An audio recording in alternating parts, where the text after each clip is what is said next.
that's what I'm going to talk about today. Well, I look forward to that. And those of you who are not part of the stock market program, feel free to go to drboystockmarket.com if you'd like to participate. And also, I'll share a link if you just want to go through Dr. Alicia's training. She's going to bring slides and break it all down through PowerPoints and everything. And all the materials are yours for life. And so there's a link in the chat if anybody wants to participate in that, and sharing stories from you guys in terms of the progress you're making, things you're working on, things that you're doing as a result of the work that's happening here in the Black Business School. And this is from James Keller. I know that name. I've seen that name in a lot of classes, so I know he's putting in the work. And James says that just like most Black people, I was not taught about investing. I was taught morals. I was taught about investing, that investing is when you make a dollar, make a dollar, save a dime. I was also taught to get a job. I have worked from age 13 to age 64. Since joining the Black Business School, my financial and self-improvement have improved dramatically.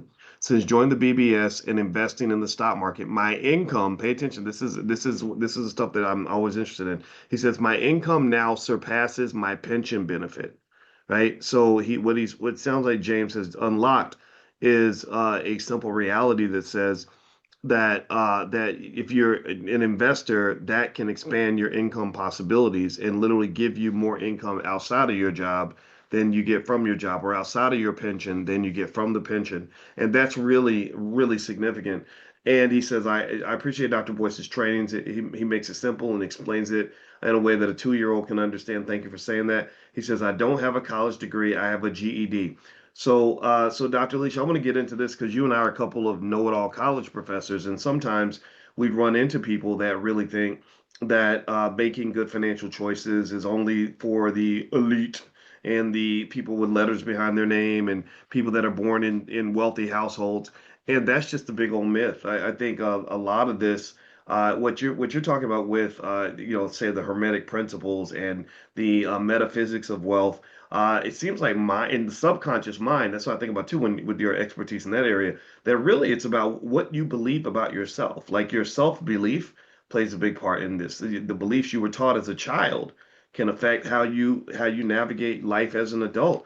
Did you want to speak to some of that? Because I've heard you talk about that, where you would say, someone would say, "Well, I'm not very good at whatever," or "I'm a very bad blah blah blah," and you'll say, "Well, who told you that?" Right? Can you talk about that? Because I've heard you say that a bunch of times.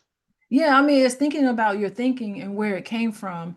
That is definitely important. And even when you connected to advertisers, and I was talking about how you can be manipulated by an emotion based on a color, based on a message, can get you to go this way or that way. And in anyway, I was looking at in my social media feed. Like my social media feed, I can tell it's tailored to whatever my search engine was a day, like 5 minutes before. And so you have to start thinking about, why am I viewing the world this way, and what am I coming in contact with that's making me think a certain way.